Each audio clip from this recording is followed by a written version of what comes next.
L'enregistrement est lancé, donc nous allons pouvoir commencer cette session sur les mesures d'accompagnement et en tout cas les mesures d'aide financière à destination des cafés, hôtels et restaurants. Pour débuter cette présentation, on va préalablement bien se présenter. Je m'appelle Amandine Pepers, je suis responsable du service juridique Inforeg. Inforeg, c'est un service d'information réglementaire de la Chambre de commerce de Paris à destination des entreprises. Donc nous avons vocation, l'ensemble de mon équipe et moi-même, à informer les entreprises sur notre territoire francilien des mesures, des règles de droit applicables. Dans la période d'urgence et les périodes de confinement, nous avons un véritable rôle d'information en temps réel sur toutes les mesures qui sont prises pour vous aider, et c'est aussi des mesures qui sont prises dans le cadre des restrictions qui vous sont applicables, afin que vous ayez vraiment un panel d'informations. Donc j'interviens aujourd'hui avec Marc Canaple. Marc, je vais te laisser te présenter. Bonjour à tous, donc je suis Marc Canaple, je suis responsable du pôle représentation nationale des entreprises, toujours à la CCI Paris-Île-de-France. Et notre rôle est de représenter vos intérêts à vous, entrepreneurs franciliens, auprès des pouvoirs publics sur les différents sujets en cours, projets de loi, projets d'ordonnance, décrets. Et donc avec Inforeg et Amandine, depuis le début de la crise, donc depuis le début du mois de mars, nous avons fait remonter vos réclamations, demandes, problématiques, aussi bien donc au niveau régional qu'au niveau national, pour que les dispositifs soient adaptés à vos besoins. Merci Marc. Effectivement, ce binôme est créé depuis mars. On va avoir des interactions l'un et l'autre. Aujourd'hui, notre objectif, alors je vais essayer de faire comme ça, c'est parfait, ça passe.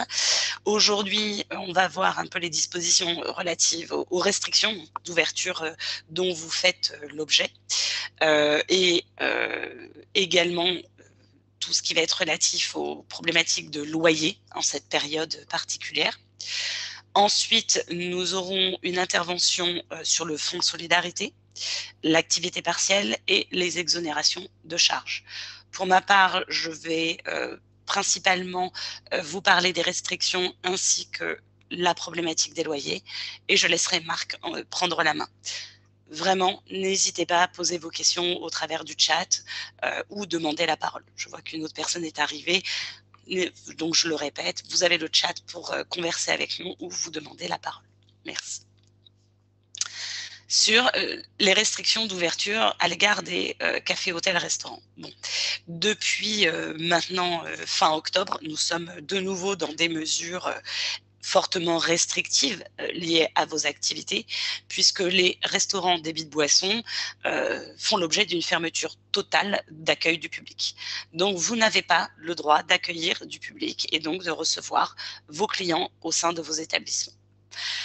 Cette restriction est également applicable aux établissements flottants pour les activités de restauration et de débit de boissons. Les restaurants d'altitude, nous l'avons vu, et en tout état de cause, les remontées mécaniques avaient été fermées.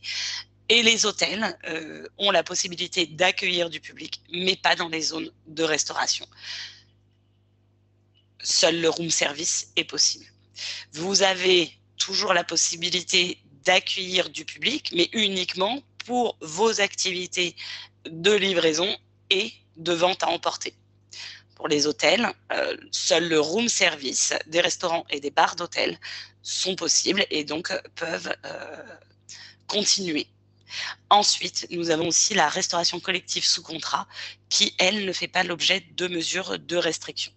Alors, ne pas faire l'objet de mesures de restriction ne veut pas dire ne pas faire l'objet de mesures liées aux règles sanitaires qui sont applicables pour ce type de restauration. Je souhaite vous faire un point d'alerte puisque nous avons constaté qu'au niveau, ça ce sont les mesures nationales, sachez qu'au niveau local et en fonction de votre lieu d'installation, des mesures plus restrictives peuvent être prises. Ces mesures plus restrictives, c'est notamment sur l'ouverture ou la fermeture des établissements. Nous avons vu au fur et à mesure des périodes que parfois, même la vente emportée était limitée au-delà de 20 heures. On a eu aussi des heures plus restreintes sur certains départements. Donc, vos établissements peuvent continuer pour les activités de livraison et de vente à emporter. Toutefois, vérifiez si au niveau local, des mesures n'auraient pas été prises pour vous demander d'arrêter ces activités plus tôt, c'est-à-dire par exemple avant 20 h. Voilà. Cette absence, cette forte restriction pour vos établissements d'accueil du public a engendré de fortes difficultés financières pour vos établissements et des mesures d'aide ont été mises en place. Alors, un des sujets majeurs, puisque vous n'accueillez plus de public, c'est le paiement de vos loyers. Vous ne pouvez pas exercer votre activité, je vais dire, sereinement, normalement, et donc la problématique de vos loyers a été une problématique majeure. Au niveau national, ce qu'il faut savoir, c'est qu'il n'y a pas eu de remise en cause du paiement des loyers. Au niveau des textes, il n'est pas écrit et mentionné que les personnes peuvent ne pas payer leur loyer. Ce n'est pas possible. Par ailleurs, il n'est pas prévu non plus, dans l'absolu, de report ou d'étalement des loyers automatique. Cela veut dire quoi quand je dis que ce n'est pas prévu de façon automatique et au niveau national? C'est que le report et l'étalement des loyers doivent faire l'objet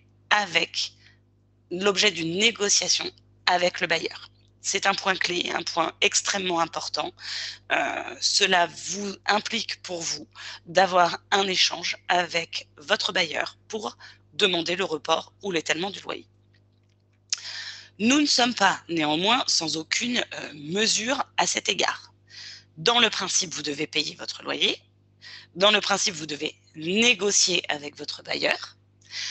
Toutefois, si demain, vous ne pouvez pas payer vos loyers, les textes prévoient, pendant une période déterminée, que votre bailleur ne peut pas vous appliquer des sanctions pour non-paiement.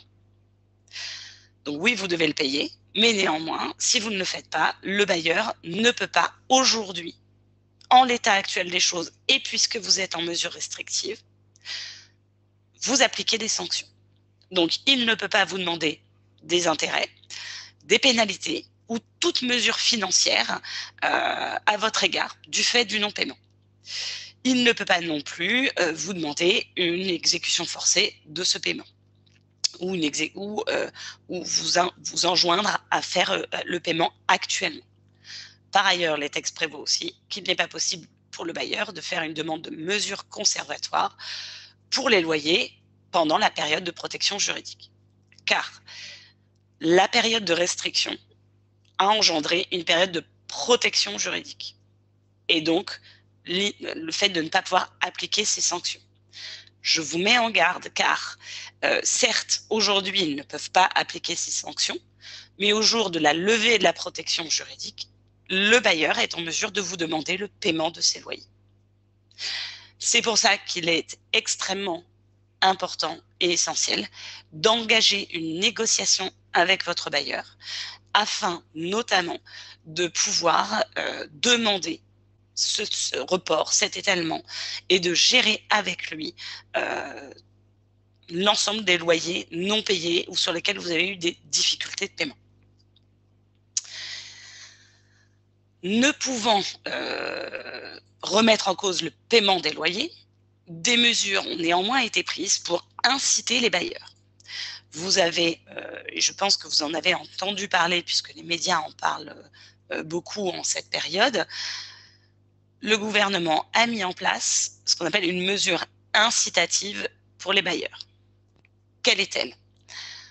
L'idée est la suivante, le bailleur qui aurait renoncé au paiement du loyer par un établissement tel que café, bar, restaurant peut bénéficier d'un crédit d'impôt. Alors, c'est une mesure incitative. Cela veut dire qu'il va pouvoir déduire de ses impôts et de son revenu imposable une certaine partie des sommes auxquelles il a renoncé. Alors, quel est le montant du crédit d'impôt bailleur? Eh bien, ça dépend de votre établissement, de l'établissement du preneur à bail. Si le preneur à bail a moins de 250 salariés, dans le principe, il peut bénéficier d'un crédit d'impôt de 50% des sommes abandonnées. Si l'entreprise, le preneur, a entre 250 et 5000 salariés, le crédit d'impôt est de 50% des sommes abandonnées dans la limite des 2/3 du montant du loyer. Alors, cette mesure de crédit d'impôt, ce que j'ai pu entendre, c'est qu'elle n'a pas, semble-t-il, eu pleinement l'effet escompté.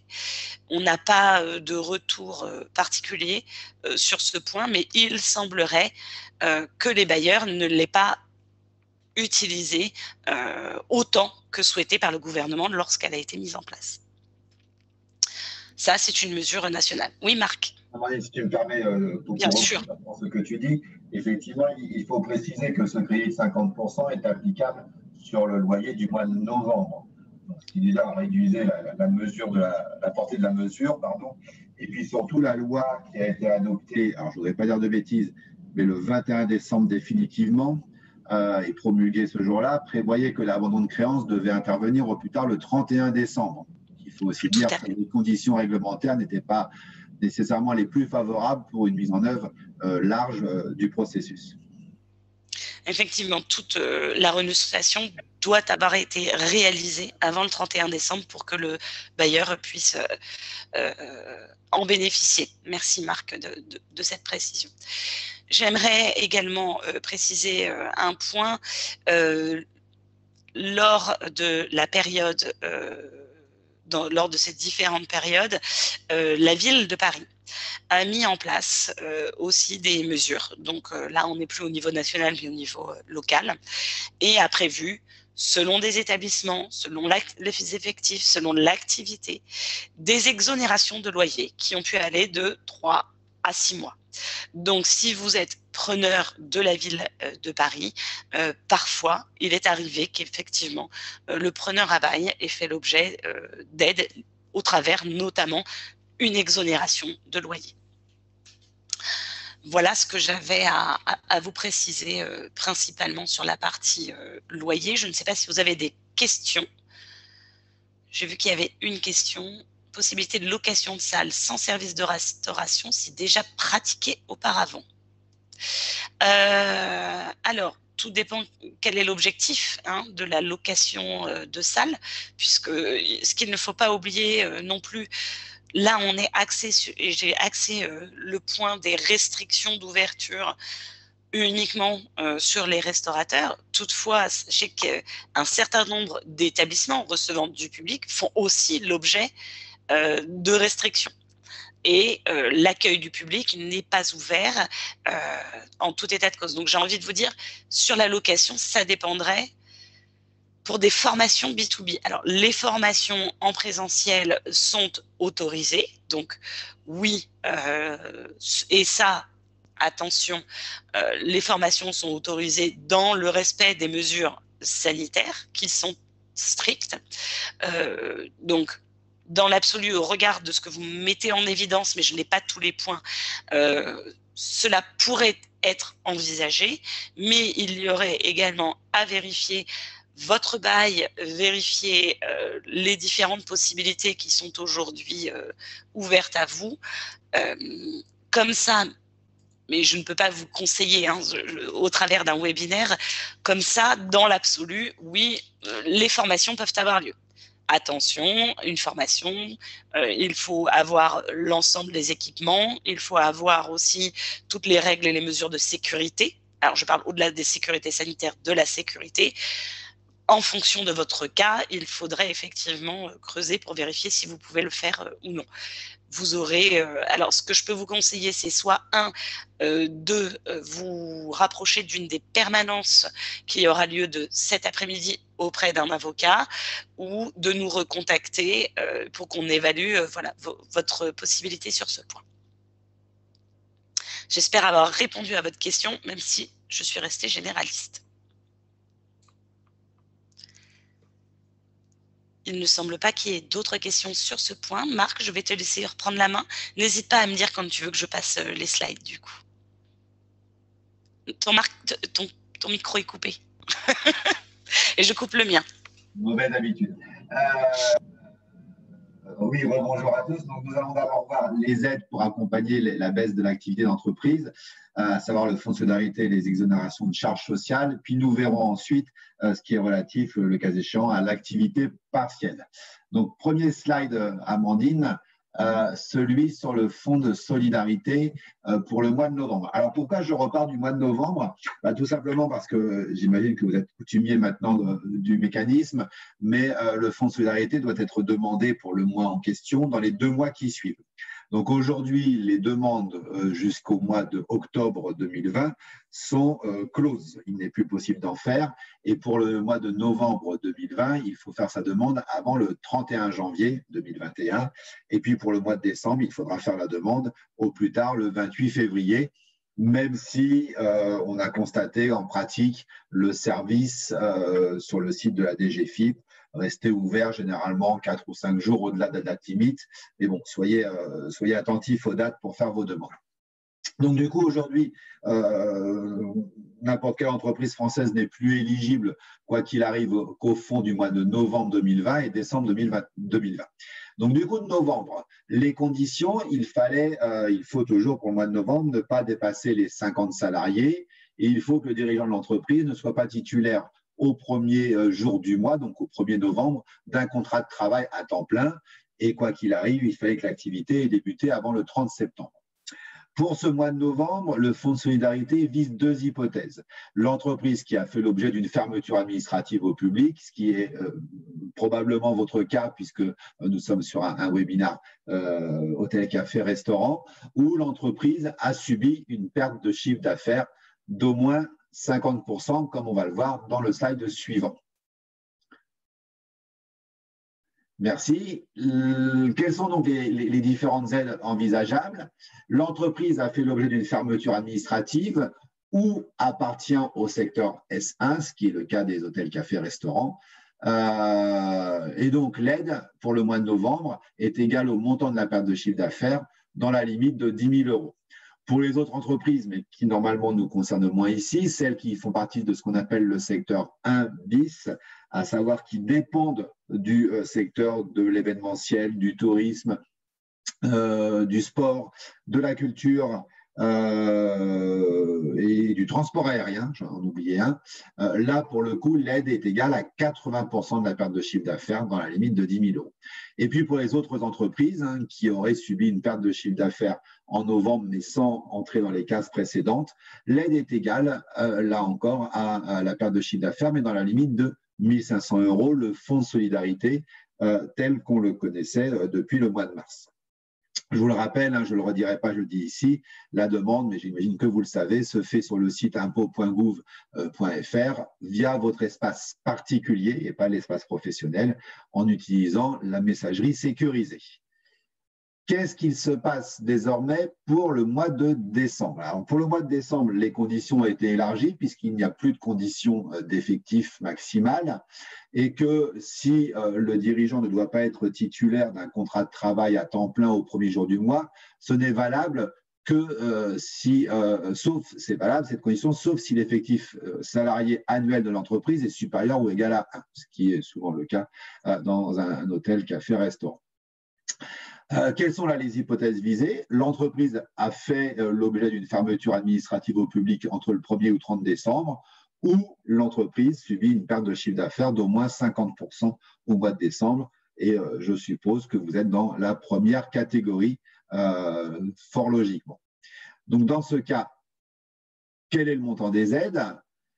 Pour les entreprises qui ont fait l'objet d'une fermeture administrative, et c'est là que le fonds a été largement revu, l'aide est égale au montant de la perte de chiffre d'affaires dans la limite de 10 000 € ou à 20% du chiffre d'affaires de référence dans la limite de 200 000 €. C'est l'aide qui est plafonnée à 200 000 €.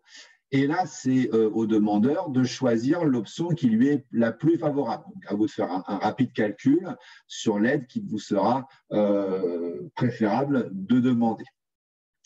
Pour les entreprises qui n'auraient pas été fermées administrativement et qui seraient dans le secteur S1, là, l'aide varie, alors toujours d'un plafond de 10 000 € ou d'un plafond de 20% ou 15% du chiffre d'affaires selon la nature, le volume de la perte de chiffre d'affaires. Plus ou moins 70%, mais là, on a aussi des plafonds qui ont été augmentés, hein, vous le voyez, à 15 et 20% du chiffre d'affaires, à moins que l'option 10 000 € soit l'option la plus favorable.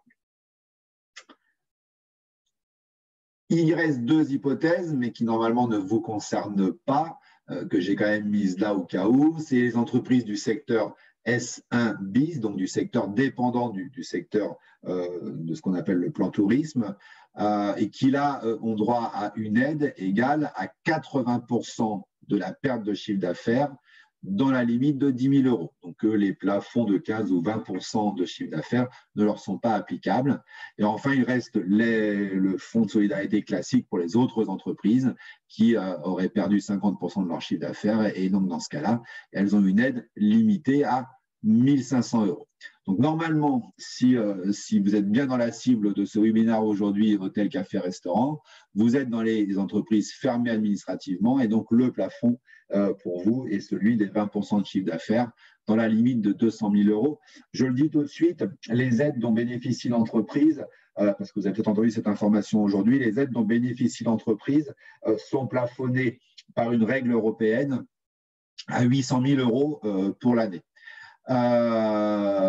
Au-delà de ça, la législation européenne considère que c'était une aide qui va distordre la concurrence, une aide d'État qui distordrait la concurrence. Les négociations sont en cours pour que, eu égard très probablement demain à la prolongation de ces mesures de restriction, le plafond européen soit relevé de 800 000 à 3,5 millions d'euros, ce qui permettrait de perpétuer le fonds de solidarité, voire de l'élargir à nouveau. Donc, on attend les décisions de ce point de vue, mais quoi qu'il arrive, le fonds de solidarité, on peut déjà acter ce principe, va perdurer dans le temps, autant que continuent les mesures de restriction d'accès du public.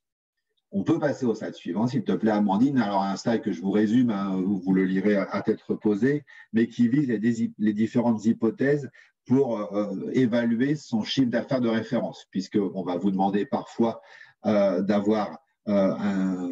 mesurer la perte de chiffre d'affaires par rapport à ce que vous faisiez habituellement, on va le dire comme ça pour synthétiser, et vous verrez à l'écran donc qu'il y a différentes hypothèses selon la date de création de l'entreprise.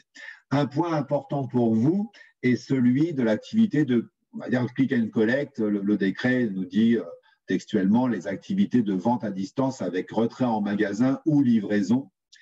Pour le chiffre d'affaires du mois de novembre, le chiffre d'affaires que vous réalisez dans ce cadre de vente à distance n'est pas pris en compte. Donc, un restaurant fermé au mois de novembre a par définition un chiffre d'affaires de 0 en novembre 2020, même si à côté, il a réussi, via la livraison ou le retrait, à avoir 15 000 € de chiffre d'affaires. En revanche, pour décembre, les règles changent, le fonds est élargi, l'aide est beaucoup plus importante, mais 50% du chiffre d'affaires réalisé à distance est pris en compte. Si je reprends mon exemple, un restaurant qui est intégralement fermé, mais qui a réalisé 15 000 € de vente à distance, a un chiffre d'affaires de 7 500 € en décembre 2020. Donc là, il y a une petite nuance sur les textes.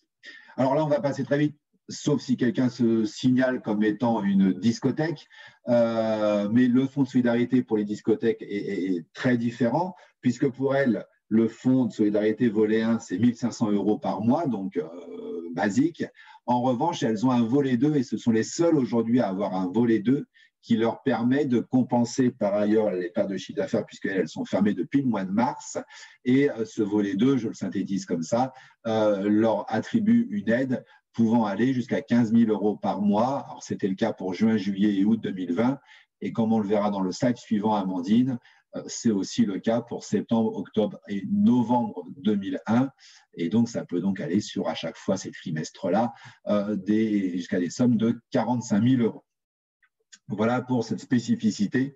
Mais là, ils ont vraiment un système à part, de même qu'il y a un système à part pour les commerces et les hôtels, cafés et restaurants des stations de ski. Mais par définition, étant dans le ressort du barreau de Paris, la station de ski est quelque chose que nous ne connaissons pas et il vaut mieux éviter la neige à Paris. Slide suivant, s'il te plaît, Amandine. On passe sur les exonérations de cotisations sociales et patronales, donc qui accompagnent en plus le Fonds de solidarité. Elles ont déjà été mises en œuvre lors du premier confinement pour la période du 1er février au 31 mai 2020 pour les entreprises du secteur 1, dont font partie les hôtels, cafés, restaurants, je le dis, et puis pour d'autres entreprises, celles du secteur 1 bis ou celles des autres secteurs, ce qu'on appelle le secteur 2, donc ni 1 ni 1 bis, mais dans la limite de 9 salariés. Donc vous êtes dans la première catégorie, de toute façon, secteur 1. Slide suivant, c'est les exonérations qui sont aujourd'hui envisagées depuis le couvre-feu, donc depuis le 1er septembre jusqu'au second confinement, 30 novembre. Alors pour l'instant, on a un dispositif qui ne va que jusqu'au 30 novembre, qui devrait être prolongé. Pour l'instant, ce qui est acté, c'est jusqu'au 30 novembre, qui vise les entreprises de moins de 50 salariés qui sont fermées administrativement et jusqu'à les entreprises de moins de 250 salariés du secteur du tourisme, de l'événementiel, culture, sport et transport aérien dont vous faites partie. Pour être éligible, il faut avoir subi des mesures d'interdiction ou de restriction d'accueil du public entre le 1er septembre et le 30 novembre 2020, ce qui est votre cas, et, ou avoir perdu au moins 50% de son chiffre d'affaires, mais vous avez fait partie de ceux qui ont eu des mesures de restriction. Et donc, vous pouvez être exonéré de cotisations sociales patronales pour la période du 1er 30 septembre au 30 novembre. On attend encore, alors sauf à l'avoir raté, mais je ne pense pas, on fait une veille assez fine, le décret qui mettra et qui précisera exactement la mise en œuvre de ces exonérations. Mais le gouvernement souhaite que l'exonération soit le plus large possible. D'ailleurs, comme on le voit dans le slide suivant, si jamais il restait après mise en œuvre de toutes les exonérations auxquelles vous avez droit. Alors, celles auxquelles vous aviez droit de manière courante, pour les bas salaires, si vous êtes dans une zone d'activité prioritaire, etc., plus l'exonération spéciale Covid, si jamais il reste des cotisations à votre charge, vous pouvez avoir une aide au paiement des cotisations restant dues, aide égale à 20% de la masse salariale. Et par ailleurs, la loi de finances de sécurité sociale, toujours le même article, nous dit que ces mesures d'exonération de cotisations sociales patronales sont aussi applicables aux travailleurs indépendants qui rempliraient les conditions de secteur d'activité. Donc, un travailleur indépendant du secteur des hôtels, cafés, restaurants a droit pour ses propres cotisations à la même réduction. Le tout devra être défini une fois encore par décret. On attend le décret dans les prochains jours ou les prochaines semaines au plus. À côté de ces aides qui vous concernent directement en tant que dirigeant d'entreprise et d'employeur, vous avez aussi à gérer la difficulté liée à vos salariés. Alors, les établissements sont fermés, j'imagine que vous avez d'ores et déjà testé le dispositif d'activité partielle, juste pour en rappeler les grandes lignes et puis vous dire un mot sur l'activité partielle de longue durée. Marc, peut-être, oui. Alors il n'y a pas eu trop de questions, mais je ne sais pas si les personnes présentes, peut-être voir justement s'il y a… Voilà, je vais un peu vous inciter, si vous le souhaitez, à nous poser vos questions sur le fonds de solidarité. On a le temps, donc surtout n'hésitez pas avant d'aller sur cette partie liée à vos salariés. Il est important que vous ayez… n'hésitez pas à nous poser des questions. Je pense que l'ensemble des personnes présentes, alors dites-nous via le chat si vous avez bénéficié du fonds de solidarité. Même si vous avez eu des difficultés, n'hésitez pas à nous en faire part. Comme on vous le disait, comme Marc vous le mentionnait en début de session, on est aussi là pour recueillir vos difficultés. C'est un point important pour nous. Donc, j'imagine, alors si je faisais un petit sondage, mais je ne sais pas s'il y a une fonction sondage, alors, je vous pose la question, n'hésitez pas à me répondre dans le chat, est-ce que vous avez bénéficié ou pas du Fonds de solidarité? Et il y a une question qui arrive. Marc, Fonds de solidarité, dans le calcul du chiffre d'affaires, les royalties de franchise internationale sont-elles bien incluses? J'espère avoir bien répété votre question. J'ai pas de... Alors, c'est une très bonne question. Je vois que c'est Pierre qui pose la question. Si Pierre veut prendre la parole et nous expliquer la situation exactement, je ne crois pas que Pierre a levé la main, donc il faut qu'on lui donne la parole. Alors comment? Vous avez la parole normalement. C'est bon? Oui, tout à fait. Oui, bonjour. Donc, ma question concerne des royalties en provenance de l'étranger dans le cadre d'un contrat de franchise internationale. Je voulais m'assurer que dans la mesure où elles ne provenaient pas du territoire français, qu'elles étaient bien incluses dans le chiffre d'affaires à déclarer pour le Fonds de solidarité. Alors, le décret ne vise pas expressément cette situation, mais j'aurais tendance à dire que oui, ça reste du chiffre d'affaires. La seule exclusion qui est faite sur le chiffre d'affaires, c'est le chiffre d'affaires sur le click and collect. Donc, à partir du moment où il n'y a pas d'autre exclusion, oui, vous devez l'intégrer, à mon sens, dans votre chiffre d'affaires mensuel. Et alors, je profite pour lier avec ma question précédente sur d'éventuelles locations de salles dans le cadre de formations ou autres séminaires B2B. Est-ce que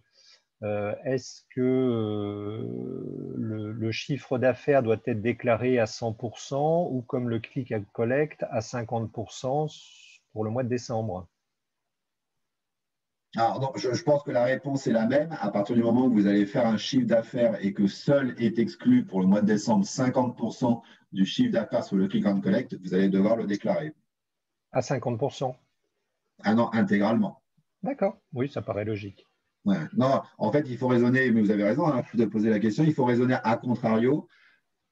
Vous faites du chiffre d'affaires, vous le déclarez, sauf votre chiffre d'affaires en novembre click and collect et sauf la moitié de votre chiffre d'affaires click and collect en décembre.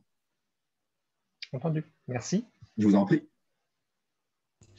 Merci à vous. Est-ce que d'autres questions peut-être? Je vous laisse une petite minute. Hop, je désactive. N'hésitez pas à prendre la parole. Bon, si vos questions arrivent ensuite, n'hésitez pas. On y répondra. Je recoupe mon micro et Marc, je te laisse sur l'activité partielle. En passant au slide suivant, donc sur l'activité partielle, finalement, vous connaissez aujourd'hui bien le dispositif, j'imagine. Je me suis arrêté plus sur les dernières évolutions parce qu'effectivement, sur l'activité partielle, le gouvernement, dès le mois de septembre, a voulu faire bouger les choses. Et puis finalement, la situation sanitaire catastrophique que nous connaissons perdurant, ils ont été obligés de revoir un peu les dates pivots auxquelles le dispositif va évoluer. Donc aujourd'hui, s'agissant du salarié, vous lui versez toujours une indemnité qui est égale à 70% de sa rémunération brute, soit 84% environ de sa rémunération nette. La seule chose qui a changé au 1er janvier, c'est que cette rémunération horaire ne peut pas être inférieure à 8,11 €, ce qui correspond au nouveau SMIC horaire net. Depuis le 1er janvier, on était à 8,03 € jusque-là.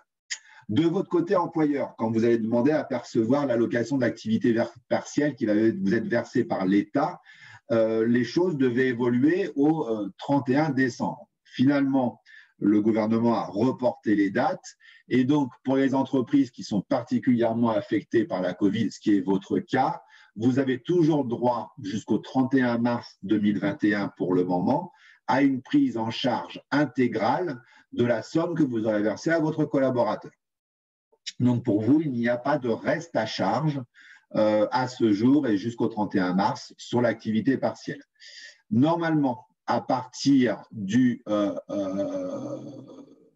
1er avril, je cherchais, oui, 1er avril, 31 mars. Donc, à partir du 1er avril, la prise en charge devrait passer, en ce qui vous concerne, à 60% de la rémunération brute du salarié, ce qui vous ferait un reste à charge d'environ 15%, à moins que vous ne justifiez d'une perte de chiffre d'affaires d'au moins 60%. Si on se met dans un scénario catastrophe où, à début avril, les restaurants seraient toujours fermés, ou notre territoire connaîtrait des restrictions de circulation telles qu'on serait toujours sous un couvre-feu à 18 heures ou dans une forme de confinement, vous pourriez donc alors bénéficier du maintien de la prise en charge intégrale jusqu'au 30 juin. Sinon, ça sera 60%, un reste à charge de 15%. Pour les autres entreprises, je le dis très vite, elles sont d'ores et déjà passer à un reste à charge de 15%, puisque c'est pour elles une prise en charge à 60%, et ce jusqu'au 31 janvier. Et puis, vous voyez, ça, c'est l'horizon pour tout le monde, donc ça va aller plus ou moins vite. L'horizon, c'est qu'à terme, la prise en charge soit seulement de 36%, donc là, avec un reste à charge beaucoup plus important pour l'entreprise. Ce qui nous conduit au slide suivant et à l'intérêt de l'activité partielle de longue durée, qui est un dispositif très différent, puisqu'il suppose que vous ayez conclu dans votre entreprise un accord ou que vous apparteniez à une branche qui ait négocié un accord étendu, qui vous serait directement applicable. Alors, je n'ai pas connaissance jusque-là d'un accord dans la branche de l'hôtellerie, café, restauration, mais à vérifier. Cet accord va vous engager à préserver l'emploi dans l'entreprise. Donc, vous allez vous engager à ne pas procéder à des licenciements pour motif économique sur une période donnée. Une fois que cet accord sera validé par la directe, vous pourrez entrer dans le dispositif d'activité partielle de longue durée, ce qui vous permettra de bénéficier toujours d'une prise en charge au-delà donc là du 30 juin 2021 à 60% du salaire brut. Sinon, je vous le rappelle, au plus tard au 30 juin 2021, vous basculeriez dans un dispositif où vous seriez pris en charge à 36%. Donc, c'est pour ça qu'on vous le met ici. Il n'y a pas d'urgence pour l'instant pour les hôtels, cafés, restaurants, puisque vous êtes dans un dispositif qui vous garantit la prise en charge intégrale jusqu'au 30 mars 2021, puis une prise en charge à 60%, à minima. Mais si les dates que je vous ai données dans le slide précédent devaient être finalement confirmées, ce qui serait plutôt une bonne nouvelle, puisqu'il faut d'ailleurs qu'on sort de la crise sanitaire, à ce moment-là, ça vous peut valoir le coup d'envisager un accord d'activité partielle de longue durée si jamais vous rencontrez des difficultés au-delà du 30 juin 2021 pour relancer l'activité. Voilà sur l'activité partielle et je crois que ce faisant, nous avons fini la présentation et nous sommes à votre disposition pour répondre à vos questions. Alors, je vais me permettre aussi peut-être de rajouter une ou deux petites choses sur les aides. Donc aujourd'hui, notre discours était vraiment axé sur les aides actuelles, celles qu'on peut percevoir. Ce qu'il faut savoir, c'est que tout au long de cette période de crise, un certain nombre d'organismes se sont aussi positionnés pour aider les entreprises. Ces aides sont terminées depuis certaines octobre et d'autres novembre, mais on ne sait pas si demain elles pourraient être remises en œuvre. Je pense par exemple à l'aide exceptionnelle mise en place par l'URSSAF, aide possible que vous pouviez toucher jusqu'au mois de novembre, si je ne dis pas d'erreur, mais je ne pense pas. Et c'était une aide qui, pour les artisans commerçants, pouvait aller jusqu'à 1 000 €. Et pour en bénéficier, un des critères principaux, c'était la fermeture totale de l'établissement. Ensuite, nous avions d'autres critères. Toutefois, les établissements fermés pouvaient faire une demande auprès de l'URSSAF de cette aide exceptionnelle. Depuis le mois de novembre, si je ne me trompe pas, elle est terminée. N'en demeure pas moins que demain, si de nouvelles mesures, s'il y a une prolongation des mesures, peut-être que cette aide pourrait être remises en œuvre. Nous n'avons aucune visibilité dessus à ce jour et je pense qu'il est extrêmement important pour vous d'avoir une veille active sur les aides puisqu'elles changent et parfois on les enlève, parfois elles reviennent et les délais pour poser les dossiers peuvent être parfois un peu courts. Donc, première chose, vraiment avoir une veille, je pense aux aides de l'URSSAF. Je pense également à une autre aide qui a été mise en place lorsque, à la fin de la premier confinement, les établissements ont eu le droit d'ouvrir de nouveau et d'accueillir du public. Une aide pour mettre en place et avoir l'ensemble des équipements nécessaires pour assurer les gestes barrières et les mesures de sécurité sanitaire a également été mise en œuvre. Cette aide était conditionnée, tous les équipements ne pouvaient pas être pris en compte, n'en demeure pas moins qu'un certain nombre d'établissements ont pu faire subventionner. Je pense, par exemple, à la mise en place d'un nouveau lavabo, une intervention, voilà, pour vraiment faire en sorte que l'établissement soit aux normes, entre guillemets, de ces nouvelles mesures sanitaires. Cette aide n'est plus d'actualité pour l'instant, puisqu'il semblerait que l'ensemble des fonds nécessaires ont été utilisés. Elle avait été arrêtée au mois de juillet, elle a été reprise et réarrêtée au mois de septembre-octobre. Peut-être qu'au jour de la réouverture, et nous l'espérons prochainement, on verra ce soir encore les prochaines mesures, peut-être que de nouvelles aides pourraient arriver. Ça, c'était la première chose dont je voulais vous faire part. Autre élément par rapport à cette intervention. Nous sommes axés sur les aides et non pas sur les moyens de financement. Aujourd'hui et depuis le début de la crise, vous avez la possibilité d'accéder à des financements, notamment au travers de prêts. Souvent des prêts qu'on appelle les prêts garantis d'État, ils sont garantis par l'État. Nous n'avons pas abordé ce sujet-là puisque nous voulions être véritablement axés sur ce dont vous pouvez disposer sans avoir un remboursement à terme. Ce sujet reste néanmoins extrêmement important. Je pense que peut-être une personne du barreau pourrait nous dire s'il y a eu un événement sur tout ce qui était prêt ou pas, pour pouvoir le voir en replay pour les personnes présentes. S'il n'y a pas eu, sachez que nous communiquons aussi beaucoup d'informations sur ce sujet. Donc, vous pouvez aussi vérifier sur notre site internet de la Chambre de commerce. Nous avons un ensemble de fiches d'informations qui vous permettent de voir tous les prêts et tous les moyens de financement qui restent à votre disposition aujourd'hui. Voilà, je voulais juste terminer sur ce point. N'hésitez surtout pas. Alors, on avait prévu 1h30, notamment parce qu'on avait souvent beaucoup de questions. Vas-y, Marc. Je vois que, alors, mais peut-être parce qu'on ne l'a pas laissé, la main de Pierre est encore levée. Alors, je vais lui donner la parole. Pierre, vous avez une nouvelle question ou juste c'était tout à l'heure? Non, pardon, je ne sais pas pourquoi c'est à nouveau levé. Non, il n'y a pas dû laisser la petite main, alors c'est pour ça.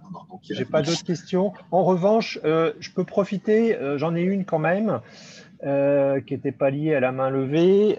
Si je souhaite des informations bien précises sur les moyens de financement qui étaient évoqués là à l'instant, mais sur des points particuliers, est-ce qu'à la CCI, il y a un service particulier pour cela à contacter? Tout à fait. Oui, tout à fait. Nous avons à la Chambre de commerce de Paris un service qui vous informe sur l'ensemble des financements qui sont à votre disposition. Il y a toute une équipe qui est là pour ça et vous pouvez les contacter. Je ne sais pas si on a mis sur la dernière slide le moyen de nous contacter. Non. Non. On va le faire pour vous l'envoyer. On enverra aux deux participants les slides et on va mettre les numéros. Ouais, oui, voilà, on vous mettra les moyens de contact. Mais effectivement, nous avons une cellule qui permet de vous accompagner sur ce financement. N'hésitez pas à faire appel à eux. Merci infiniment. Peut-être après de préciser qu'en tout état de cause, on a un numéro d'entrée unique, quoi qu'il arrive, qui redispatchera, qu'on peut vous donner déjà tout de suite, et vous pouvez le noter, c'est facile. C'est le 01 55. Ah oui, Le numéro urgence, c'est ça, 01 55 65 44 44. Et là, de toute façon, vous allez tomber sur un conseiller et si vous avez des besoins en financement, il vous réorientera vers l'équipe financement, qu'il arrive. Mais on va vous mettre tout ça sur le dernier slide. Peut-être qu'on peut remettre le numéro dans le chat aussi. Oui. 01 55 65 44 44. Hein. 44 44. Ouais.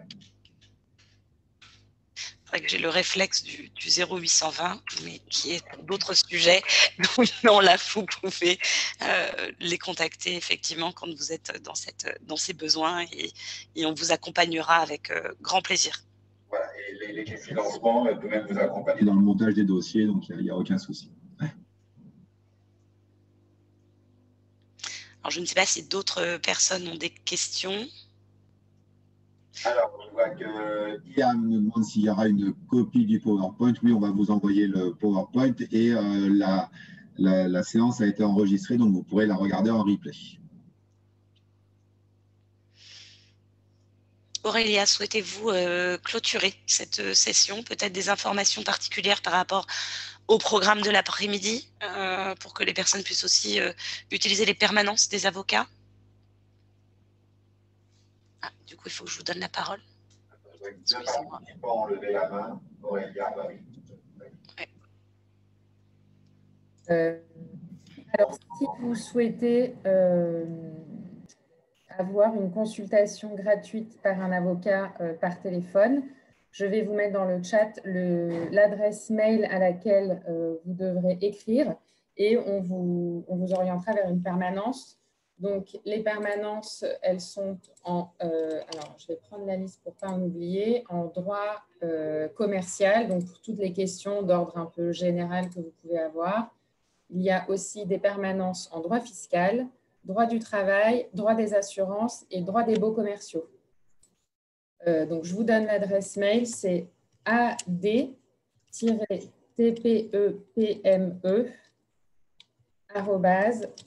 @avocat tout attaché, avocat sans S.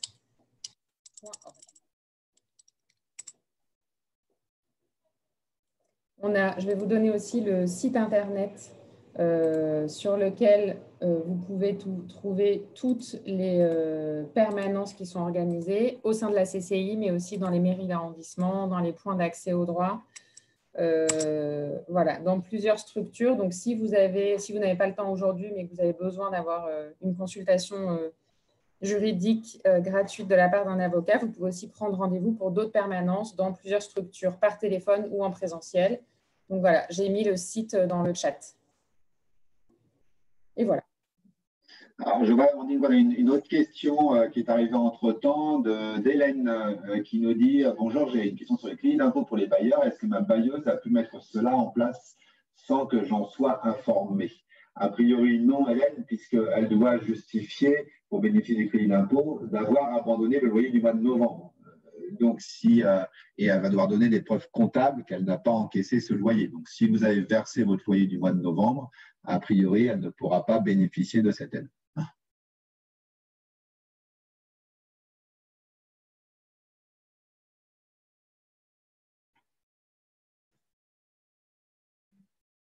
Voilà, je crois qu'on n'a plus d'autres questions.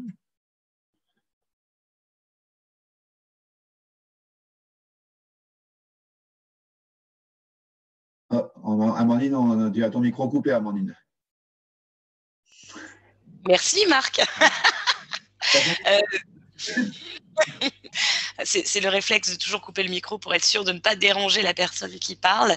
Merci à vous aussi pour votre présence sur ce webinaire que vous pourrez retrouver sur le site puisqu'il sera rediffusé. Nous l'avons enregistré à cette fin. Je remercie une nouvelle fois le Barreau de Paris pour l'organisation de ces 2 jours. Pour vous, les restaurateurs, cafés, hôtels, restaurants, n'hésitez surtout pas à faire appel donc aux permanences. Il est toujours opportun de pouvoir échanger et en plus échanger librement avec des avocats pour essayer de trouver des informations applicables à vous. Eh bien, écoutez, je vous remercie à tous. Je vais couper l'enregistrement et je vous souhaite une bonne fin de journée. Merci à tous et très bonne journée.